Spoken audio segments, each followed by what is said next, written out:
Hi friends, good morning. ரெண்டு kilo வேணும். அன்னைக்கு காலையில் நானும் அம்மாவும் நேராக ஆற்றுக்கு போனோம்.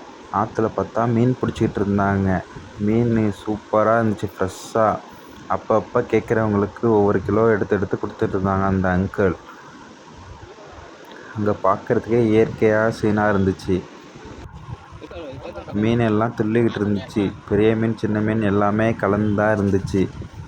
எங்கள் அம்மா உடனே 1.5 கிலோ தாங்க அப்படின்னு சொல்லிட்டாங்க. 1 கிலோவே பார்த்திங்கன்னா 100 ரூபா தாங்க.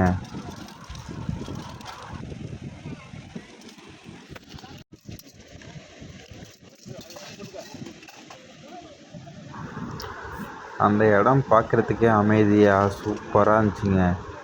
அப்படியே உட்காந்து அந்த இடத்த பார்த்துக்கிட்டே இருக்கலாம் போல் இருக்குங்க. சூப்பரான ஏரியாங்க அந்த இடம். மீனை அவரால் எடையே போட முடியல. எல்லாமே துள்ளி துள்ளி குச்சிக்கிட்டே இருந்துச்சு.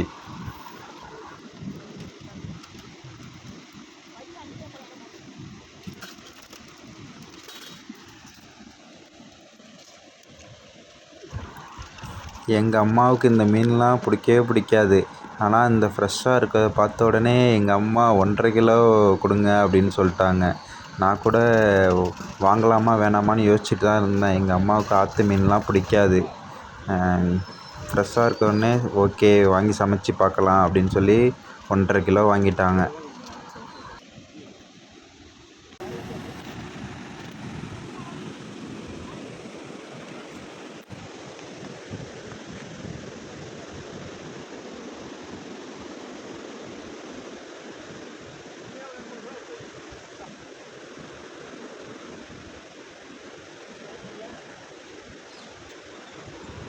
அந்த இடத்துல எப்போ போனாலும் மீன் கிடைக்குன்னு சொல்கிறாங்க.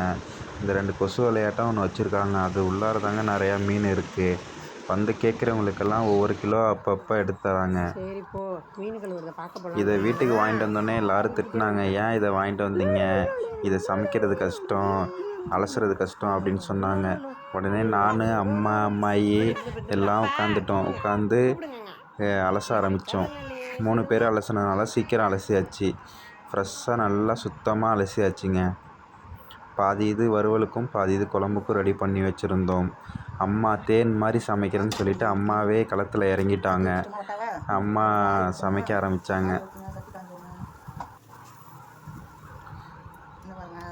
சின்ன வெங்காயம் இதெல்லாம் போட்டு சூப்பராக சமைச்சு தரேன் இன்றைக்கி, சாப்பிட்டு பாருங்க அப்படின்னு சொல்லி சமைக்க ஆரம்பிச்சிட்டாங்க.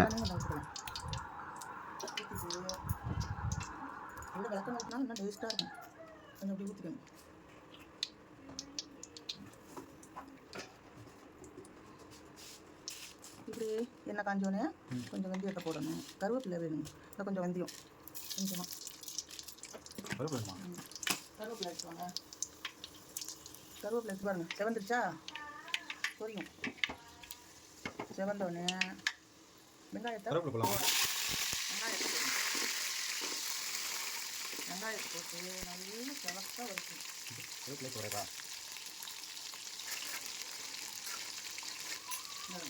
நல்லா செவக்காக வறுக்கணும்.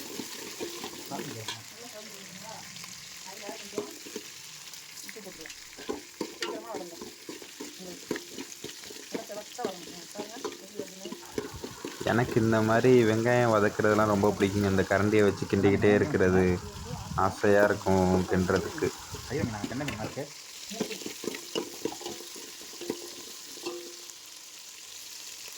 கருவேப்பிலையை ஆட் பண்ணிட்டேன். கருவேப்பிலையில் போட்டுடணும். நல்லா வதக்கிட்டு வதங்கணும். இதில் நல்லா வதக்கணும். வதக்கிட்டா நல்லா தக்காளி வந்து போடாதீங்க. நல்லா கலந்தாலும் சொல்லணும். என்ன போட்டுச்சு இந்த மாதிரி கலந்தாயிட்டா இப்போ தக்காளியை நல்லா அப்படி வதக்கிட்ட மாதிரி போட்டோம்னா அதோட இன்னும் வதங்கணும். சீக்கிரம் வதங்கணும். சரிங்களா? லைட்டாக கலந்தோடனே தண்ணி புளி தண்ணி இருக்குது. புளி கரைச்சி வச்சுக்கோங்க. புளி கரைச்சி ஆமாம். மசாலாலாம் அப்புறம் போடணும். இருக்கும்.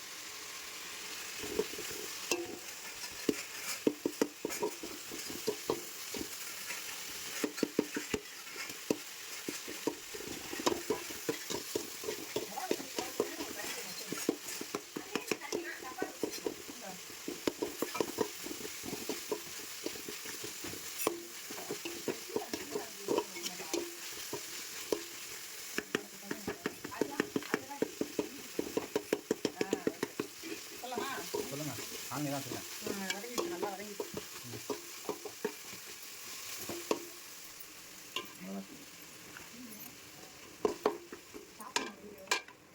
ஏன் சாப்பிட சொல்கிறீங்க? என்னாச்சு பண்ணுங்க. சொல்லுங்க. அதுல போட்டு வதக்குவாங்களா? புளியில எல்லாம் ஊற்றி தானே அப்படியே அப்படிங்க நீங்க. இது புதுசு ஏமா? ஆமா.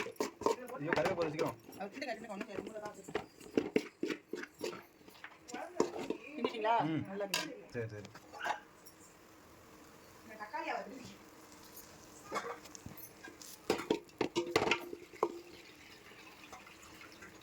கொஞ்சம் புளி தண்ணி ஊற்றுங்க. இந்த புளி தண்ணியை அதில் ஊற்றி ஆட் பண்ணிடுங்க. எல்லாம் போடுங்க, நல்லா கலக்கி. இப்போ நல்லா கலக்கிட்டு மூடி வச்சிடணும். மூடு. ஏன் பச்சை மிக்ஸ் ஆகட்டும்.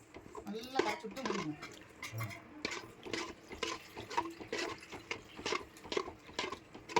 நல்லா மிக்ஸ் பண்ணியாச்சு. மிக்ஸ் பண்ணி வச்சா தேவையான அளவு புளி தண்ணி ஊற்றிக்குமா? ஆமா. இங்கே கரைச்சி வச்சிருக்கீங்க எல்லாத்தையும். புளி தண்ணி கரைச்சி வச்சுருவாங்க வறுவலுக்கு மீன். இது எதுக்குமா? கொஞ்சம் தேங்காய் உண்டனை கொஞ்சம் போட்டால் கொஞ்சம் திக்கன்ஸாக இருக்க மாதிரி. அதனால கொஞ்சம் புளி போட்டு தேங்காய் அதில் தேங்காய், சோம்பு, வெங்காயம் அவ்வளோதான். நல்லா கொதி வந்தோடனே இதில் கொஞ்சம் மாங்காய் பீஸ் போட்டுக்கலாம். மாங்காயை போட்டு போட்டுருவோம். உப்பு போட்டிங்களா? உப்பு போட்டுட்டேன்.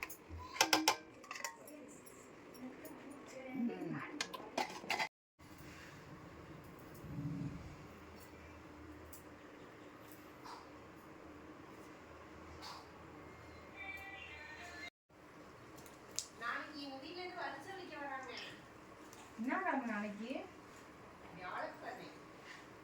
மாங்காய் போட்டிருக்கேன். சரி, மீன் எப்போ போடுவீங்க? இன்னும் ஒரு கொதி வந்தோடனே எல்லாத்தையும் போட்டு அப்படியே ஒரு மூடு போடுங்க.